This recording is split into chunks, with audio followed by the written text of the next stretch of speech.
ধনিয়া পাতার যে পরিমাণ দাম, ভাবছি এখন আর বাহির থেকে ধনিয়া পাতা কিনে আনবো না, বাসায় যেগুলো লাগাবো সেগুলো থেকেই খাবো।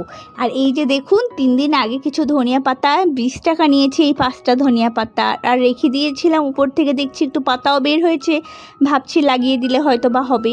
হবে না কেন হবে, এটা যেহেতু বিলাতি ধনিয়া পাতা, এটার কিন্তু অনেক স্ট্রং ফ্লেভার, মানে সাধারণ ধনিয়া পাতার থেকে এই ধনিয়া পাতাটার একটা স্ট্রং ফ্লেভার থাকে, যার কারণে 2টা 3টা পাতা দিলেই হয়ে যায়। যে কোনো একটু ছোটোখাটো জিনিস বানালে, যেরকম সালাদ বানালে ওটার সাথে একটু দিলে ভালো লাগে।